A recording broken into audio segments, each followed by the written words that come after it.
우리가 인생을 살아가다 보면은 때로는 부러운 사람이 있습니다. 키가 작은 사람은 나 키 좀 저 사람처럼 키 좀 커봤으면,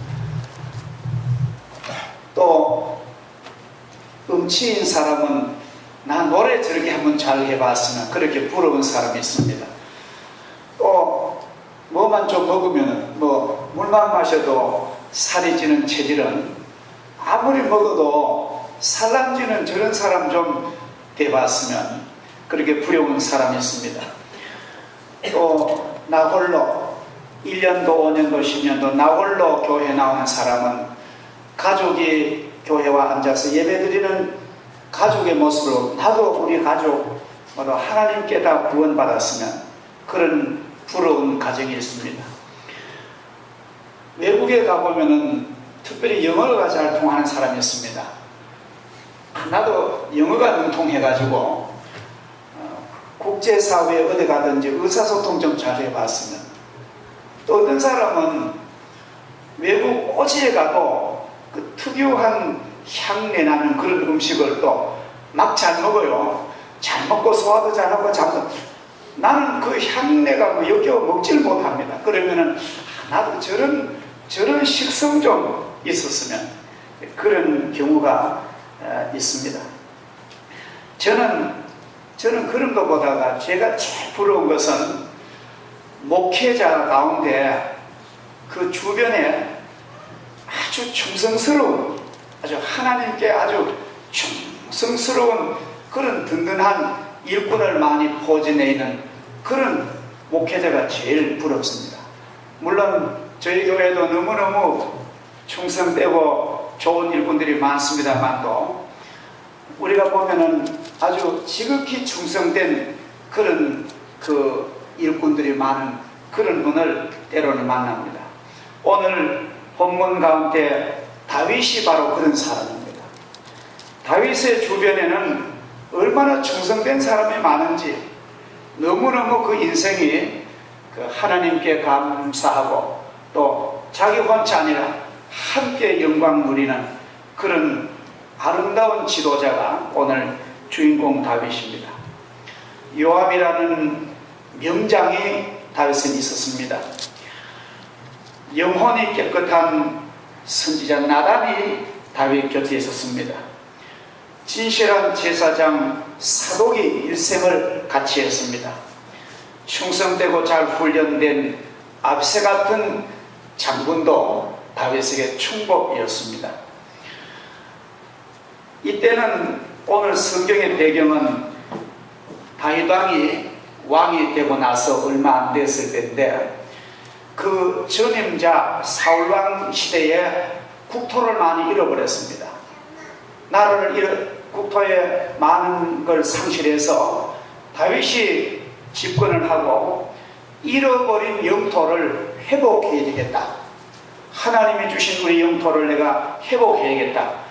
그런 마음의 꿈을 가지고 기도하면서, 옛날에는 직접 왕이 전쟁을 진두지휘했습니다. 그래서 다윗 왕이 많은 병사들을 거느리고 그 높은 산에 진을 치고, 반대로 적군인 그 적의 나라 블레셋이라는 아주 호전적인 나라는 이스라엘의 가장 요긴한 베들레헴에 그들은 요새를 잡고 포진하고 서태치하고 있었습니다. 다윗은 그런 그 블레셋과 이스라엘의 전쟁 중에 멀리 산 위에서 멀리 아련히 보이는 그 산 밑에 베들레헴 마을 동리가 보이는 겁니다. 다윗의 마음속에 자기가 어린 시절 성장했던 그 베들레헴 동리, 베들레헴은 이세의 다윗의 고향이고 예수님이 탄생하신 그런 아름다운 고장입니다. 다윗은 그가 자라나면서 그 동네 뛰어놀면서 성장할 때에 자주 마셨던 그 우물이 기억이 났습니다. 베들레헴 성문 곁에 있는 그 우물, 어릴 때 친구들과 장난치다 더우면 가서 벌컥벌컥 마셨던 그 시원한 우물, 양떼를 먹이다가 가난 양들을 데려와서 두레박으로 퍼서 양의 물을 먹였던 그 추억이 있는 그 우물, 그 우물이 그리웠습니다. 누가 저기 가서 나 위하여 저 베들레헴 그 우물, 수십 년 전에 마셨던 그 우물 내게 좀 마시게 할 자가 누구냐? 다윗이 그런 독백을 하게 되는 것입니다. 오늘 본문 8절부터 나오는 세 용사가 나오는데, 한 사람은 요셉 바세베, 둘째 사람은 엘르아살, 셋째는 삼마라는 용사 세 사람이 다윗의 그 소원 맺힌 얘기를 듣고 자원해서 저희들이 가겠습니다. 베들레헴 성문 곁 우물물을 저들이 가서 떠서 왕에게 드리겠습니다. 근데 그 높은 다윗이 있는 군인들 있는 그 산과 베들레헴의 거리는 왕복 한 30km가 됩니다. 험로입니다. 그리고 베들레헴 주둔하고 있는 그 블레셋 군인들이 세계적으로 아주 악명 높은 전투에 능한 그런 군인들입니다. 이 블레셋이라면 지금도 있는 이스라엘 주변에 전쟁이 있잖아요. 막 테러하고, 그런 잔인성이 성경에도 그대로 나와 있는 거예요. 그런 아주 전쟁에 능한 블레셋이 베들레헴에 진을 치고 있는데, 그 물을 뜨자면은 30km 갔다 오는 것보다가 그 적진을 돌파하고 그 물을 떠서 또다시 원수들을 해치고 나와야 되는, 목숨을 걸어야 하는 그런 위기로운 그런 작업입니다. 그야말로 생명을 내건 그런 발걸음이 바로 내가 물을 떠가 온다는 오늘 내용인 것입니다. 다윗이 군사를 이끌고 블레셋과의 전쟁하던 시기는 오늘 13절을 보면은 곡식벨때라는 그런 단어가 나오죠. 이 곡식은 여름 하곡입니다. 밀이라든지 보리. 그러니까 1년 중에 제일 더위가 심한 그런 하절기입니다. 우리나라 요사이 우리 날씨 일기보도에 보면은 대구 경산이 37도를 오른다 그러죠. 막 불볕더위입니다. 화끈화끈합니다. 근데 놀라지 마세요. 이스라엘 나라는 제가 몇 년 전에 이때 갔는데요, 8월 달에 갔는데 평균 기온이 41도입니다. 진짜 가마솥 더위고 불볕더위고 말도 못합니다. 우리는 그래도 거기에 되면은 우린 덜한 거예요. 우리는 나무도 이렇게 많잖아요. 가로수가 많고 나무도 하나 없습니다. 막 태양이 내리쬐는데 사람들이 익어가지고 파게요. 물을 막 이 생수를 그렇게 마셔야 됩니다. 그런 불볕더위, 바로 그 현장인 것입니다. 그 더운 때에 땀이 비오듯 흐르고 목이 말랐던 그 시기, 사람이 갈증이란 것은요, 마음속에 긴장하면 갈증이 더 납니다. 그 마음이 편안할 때보다가 마음이 긴장하면 갈증이 더 납니다. 지금은 아주 전쟁 시대래 가지고 신경이 예민해서 일촉즉발의 그런 위기감이 감도는 그런 전시입니다. 전쟁의 긴장감 때문에 목이 말랐던 그 사람들이 그때 다윗이 그 마음속에 떠오르는 그 말을 듣고, 나는 저 고향 땅 베들레헴 성문 곁에는 우물물이 샘솟는데, 다윗이 어린 시절 친구들과 놀던 그 베들레헴 성문을 기억합니다. 놀다가 목이 마르면 우르르 달려가서 마셨던 그 시원한 우물, 양을 치면서 양떼들에게 목을 죽이게 했던 그 우물들, 여러분들도 그런 어린 시절 기억이 날 겁니다. 저는 가끔 이런 추억이 내 마음에 아련히 떠오릅니다. 어릴 때 어머님이 저희 집 앞에는 우물물이 하나 있었습니다. 우물물 위에는 향나무가 이렇게 그늘을 지어주고 바가지로 물을 떠서 먹는 그 우물인데, 제가 혹시 고향 가면은 그 우물을 한번 들여다보고 옵니다. 지금도 세월은 많이 변했지만 우물이 그대로 있더군요. 어머니 손수 담아 우물 속에 담가두었던 시원한 물김치, 홍두깨로 문지르고 칼로 썰어서 투박한 그릇에 담아주던 그 손칼국수, 혹시 운동회 때나 소풍 가면은 김밥을 말아 싸주는데 도마 넣고 김밥을 시커먼 부엌칼로 썰면은 머리와 꼬리는 달라고 졸랐던 그런 어린 시절들. 제가 아들이기 때문에 우리 집에는 딸이 많아서요, 어머니가 김밥을 말아가지고 써는데 위에 머리를 써면은 누나들이 얼른 집어 먹어버려. 그럼 어머니가 썰다가 좋은 토막을 아들 넣어줍니다. 그러면 누나들이, 엄마는 맨날 아들만 최고라고, 그러지만 남자 여자 다 권리가 똑같다. 그러면 어머니 하는 말이, 여자가 뭐 필요했나, 아들이 최고라고. 그런 얘기를 듣던 구식 교육을 받았던 우리들입니다. 다윗도 그 어린 시절에 그 우물물이 그렇게 먹고 싶었던 오늘 내용입니다. 우리와 감정이 같은 다윗, 정서가 같은 다윗.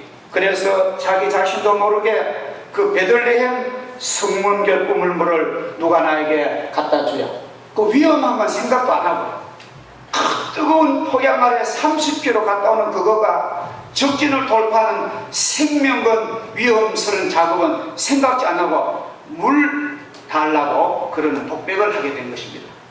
자신의 마음에 담긴 말을 자기도 모르게 훌쑥 얘기했는데, 그때 주변에 이 세 용사가 그 말을 들었는 거예요. 그런데 그 말을 듣자마자 자원해서, 임금님, 제가 갔다 오겠습니다. 세 사람이 자원을 하는 거예요. 그러더니만 쏜살같이 그 베들레헴 향해서 갔다 오는 것입니다. 천신만고의 위기를 극복하고 그 우물물을 받아서 수통에 차고 그 산상을 땀을 흘리며 세 용사 가져왔습니다. 물을 떠온 그 물을 다윗이 받아들고 눈물을 흘리면서, 나는 이 물을 마실 수 없다. 이 물은 내 부하의 생명인데 내가 어떻게 마시겠느냐. 하나님 앞에 눈물을 꿇고, 하나님 아버지, 이 뜨거운 폭양 속에 적군들이 포진한 저 베들레헴 성체를 뚫고 목숨을 담보하고 갔다 오니 충성된 이 부하들, 하나님께서 평강을 주시고 앞길을 인도하시고 우리의 전쟁에 승리가 와서 조국이 평안하게 달라 기도하고는 그 물을 기도한 재단에 탁 쏟아 자기가 안 마시고, 그렇게 목이 가있는데도 안 마시고 하나님께 부어드린 내용이 오늘 성경의 이야기입니다. 우리는 이 성경 말씀을 그냥 볼 수가 없는 것입니다. 우리도 이 다윗 시대에 다윗 자신과 그 세 용사 같은 그러한 우리의 정신적인 자세, 우리의 마음의 자세가 있으면 우리 주변의 모든 문제는 하나님의 축복으로 아름답게 해결될 줄 믿습니다. 새 군사의 온몸은 땀과 피로 얼룩졌을 것입니다. 가쁘게 몰아쉬는 그 숨소리는 저 곁에서도 헐떡거리는 숨소리가 얼마나 힘들었겠습니까? 아둘람불로 왔던 그 세 용사의 그 모습, 충성스러운 그런 일꾼의 모습입니다. 그들은 자기를 인도하고 자기를 지휘하는 지휘관 다윗을 위하여, 다윗의 마음을 기쁘게 하기 위하여 목숨 걸고 충성을 다했던 그런 군인들이었습니다. 어떻게 보면은 이들의 행동은 무모한 것으로 보일지도 모릅니다.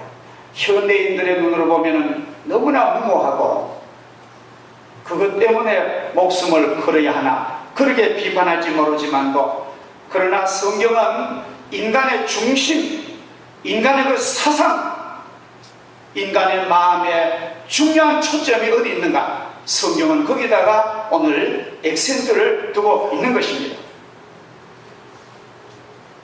그들은 다윗이라는 한 개인을 위하여 목숨 걸고 적전에 뛰어든 것 아닙니다. 다윗은 기름 부은, 하나님이 기름 부어 세우신 분이기에 이처럼 목숨 걸고 적진 속에 뛰어 들어가 물을 길러 온 것은, 다윗은 구약에 보면은 기름 부음을 받은 예수 그리스도를 예표하는 인물입니다. 그렇기 때문에 이들은 어떻게 보면은 예수님을 위하여, 하나님을 위하여, 자기가 믿는 신을 위하여, 비록 눈앞에 보이는 왕이지만도 이분은 인간 다윗이 아니고 하나님이 여기 세우신 하나님의 일꾼이라는 그런 차원에서 그들은 목숨을 걸었던 것입니다. 이게 아주 오늘 중요한 사상입니다. 여러분, 우리가 이 세상에 목숨 걸 만한 일이 어디 있을까요? 이 세상에 내가 목숨 걸 만한 일, 그런 가치 있는 일이 별로 많지 않습니다. 과거에 우리 조상들은 일제치하에 독립을 목숨 걸고, 아침에 제가 우리 교사님들의 말씀을 잠시 드렸습니다만도 교회를 위하여 목숨 거는 순교자들이 있습니다. 우리가 돈 때문에 목숨 걸겠습니까? 그건 가치 없는 것입니다. 무슨 단체 목숨 그 가치가 없는 것입니다. 그러나 우리가 참으로 목숨 걸 만한 이 세상에 그런 대상이 바로 오직 예수 그리스도. 또 구체적으로 말하면 예수님이 오늘 주님 친히 여기 와서 이 전쟁을 지휘하지 아니하시고, 예수님이 친히 여기 와서 목회하지 아니하시더라도 대신 기름 부어 세운 주의 종이 주님 대리자라고 믿고 그분에게 충성하는 것은 바로 하나님께 한다는 것이 성경의 중요한 내용인 것입니다. 사랑하는 우리 송현중앙교회 믿음의 가족 여러분, 저는 하나님께서 기름 부어 주셔서 주의 종으로 제 인생의 모든 것을 우리 교회와 성도들의 축복과 구원을 위하여 저는 목숨을 걸었습니다. 세월이 흘러서 27년 세월이 지났으면도 제가 우리 교회 첫 일할 때는 38살, 지금 우리 교회 기도원회 회원들 그런 시절이었습니다. 아이가 이제 유치원 막 들어가고 그럴 때 우리 교회를 출발했는데, 어느덧 하나님께서는 세월 동안 함께 하셔서 그 세월 동안에는 영역을 다 맛을 봤고, 참으로 영광된 순간도, 인고의 순간도, 때로는 칭찬과 때로는 욕도, 모멸도, 멸시도, 때로는 기쁨도 많았습니다. 그러나 제 마음의 중심은 우리 교회가 잘 되고 우리 성도들이 복을 받고 금생과 내세에서 하나님의 백성으로 튼튼하게, 튼실하게 장래에 복받는 그런 것이 제 소원이고 제 인생의 목표입니다. 전 아무런 소원도 아무도 없습니다.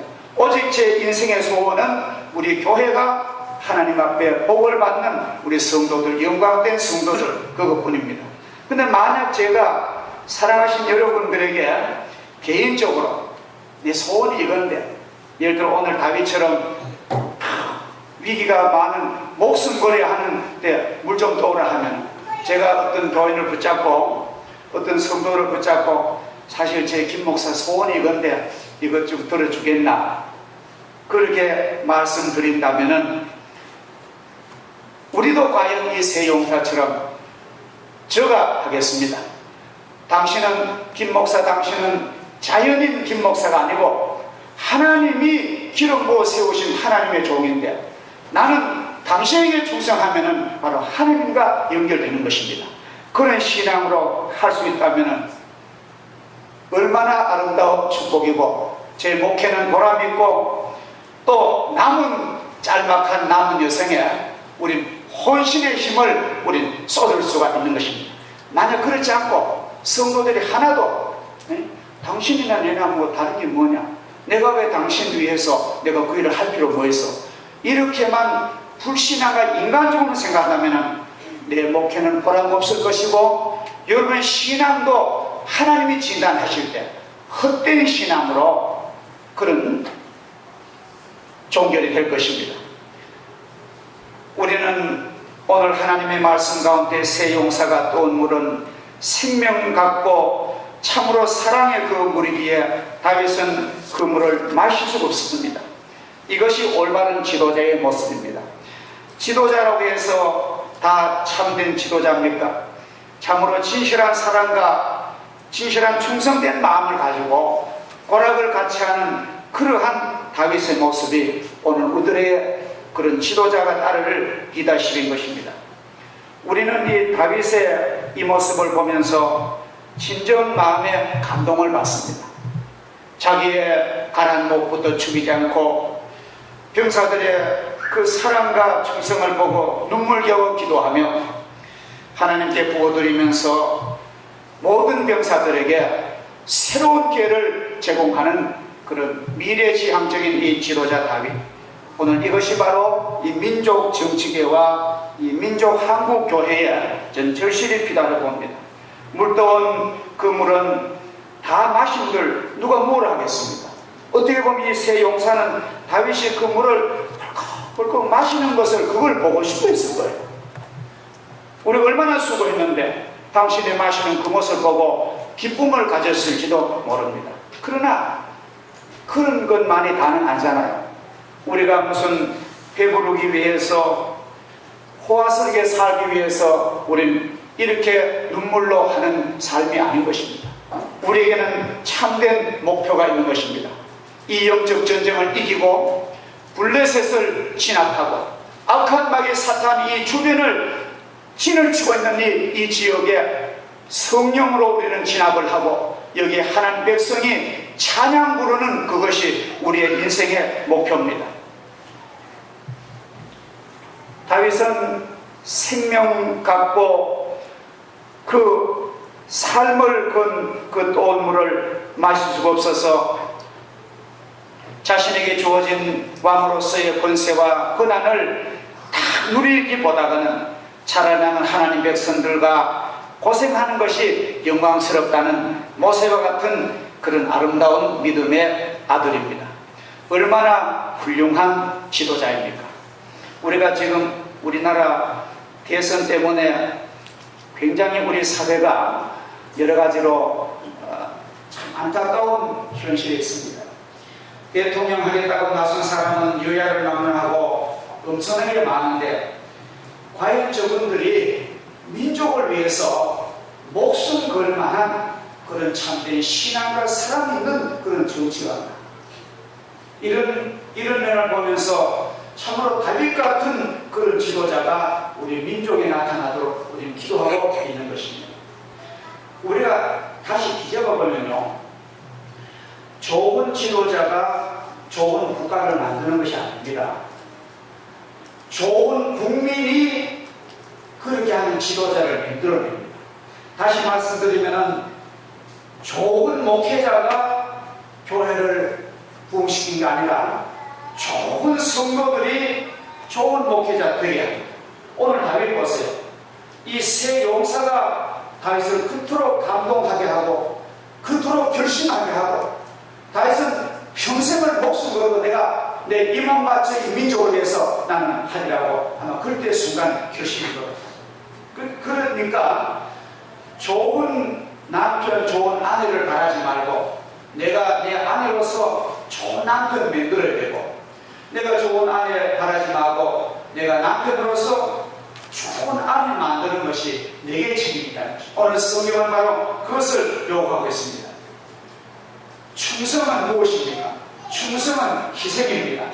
충성은 사랑과 정신과 온몸을 다 바쳐 일하는 것이 충성입니다. 그래서 성경은 말하기를 죽도록 충성하라. 그래 하는 생명의 멸류관을 내게 주리라 약속하고 있습니다. 중요한 것은 우리가 참 중요한 것은요, 우리가 사람이 일생을 살아가는데 어떤 사람은 중요하지 않는 것 위해서 인생을 다 보냅니다. 실제로 어떤 사람은 쓰레기 같은 일을 위해서 인생을 다 보냅니다. 말도 못하는 그런 흠한 사람이 너무나 많습니다. 들으니까 로또 복권 산 사람이 20억을 세금 떼고 받았는데 그걸 가지고 탕진하고 그걸 가지고 다 급여하다가 자살해 죽은 며칠 전에 신문에 나왔잖아요. 보면 사람 괴롭히고 죄짓고 온갖 술 먹고 난장판을 만들고 집안과 동네를 어지럽게 하고 자기만 불행할 것 아니라 남까지 불행하는 그런 인생 얼마나 많습니다. 여러분, 인생이면 다 인생입니까? 사람은 중요한 것이 무엇인가를 선택하는 능력이 있어야 됩니다. 이것이 참 하나님이 나에게 주신 중요한 일이야. 이것을 내가 꼭 해야 돼. 여기다가 우리가 힘을 쏟아야 되는데 어떤 사람은 덜 중요한 거, 어떻게 보면은 안 해도 될 일을 위해서 시간과 돈과 정열을 쏟는 사람 너무나 많습니다. 우리는 그렇게 살지 맙시다. 우리가 하나님이 주신 올바른 일을 잘 선택할 능력을 기르고 우리가 영성을 가지고 하나님이 내게 원하시는 일이 무엇일까? 거기다 우리는 충성을 해야 될 점이 있습니다. 인생에서 중요하지 않는 것은 과감하게 끊어버리고 믿음의 길로 나가시길 바랍니다. 신앙과 영혼의 중요한 것에 올인하셔야 됩니다. 어떤 귀한 큰 회사에서, 아주 좋은 회사에서 회사 마당에 회사 앞 정원에다가 7천만 원을 들여가지고 좋은 예술 조각품을 세워놨습니다. 여러분들 그런 거 많이 보시죠? 근데 7천만 원을 후리를 가지고 도움으로 잘 만들어서 놨는데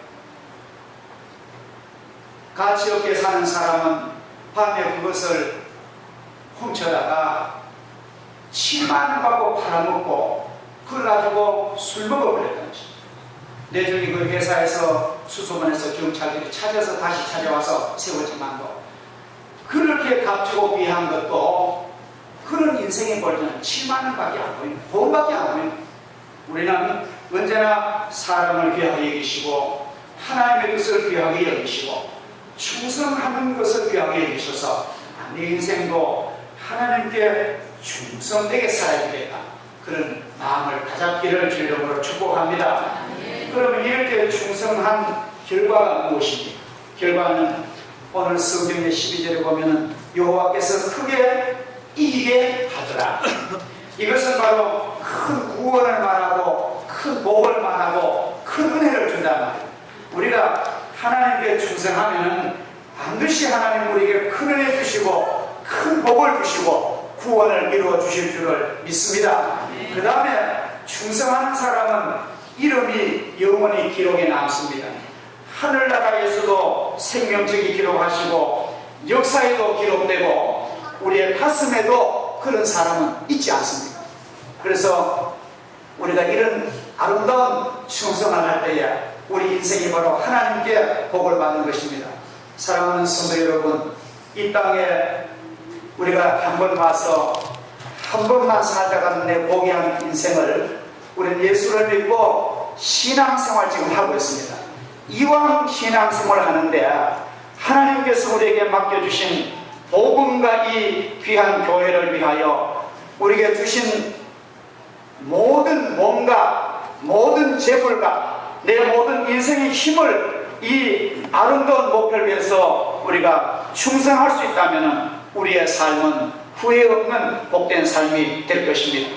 그래서 하나님 오늘도 이렇게 충성된 일꾼을 찾고 계시는데 주님, 제가 여기 있사오니 나를 보내서 하는 그런 응답과 결단과 또 믿음으로 충성하는 아름다운 일생을 사시기를 주의 이름으로 축복합니다. 감사하신 하나님 아버지, 오늘 다윗의 부하의 새 용사, 목숨 걸고 베들레헴 성문 곁에 있는 물을 떠가주는 그 참으로 충성된 군인들을 저희들이 보고 있습니다. 하나님, 저희들도 이 땅에 부름받아 왔고 하나님의 일꾼으로 하나님의 백성으로 이미 부름받은 저희들입니다. 하나님, 저희들이 이 선택해서 거기다 생명 걸면은 하나님께서 우리의 생명을 살려주시고 우리에게 큰 구원을 주시고 축복하시고 우리 앞길에 우리 이름을 하늘나라에서 기록할 줄 믿사오니 하나님 저희들이 충성된 일꾼 되어서 영광 돌릴 수 있도록 은혜를 베풀어 주시옵소서. 예수님의 이름으로 기도하옵나이다. 아멘.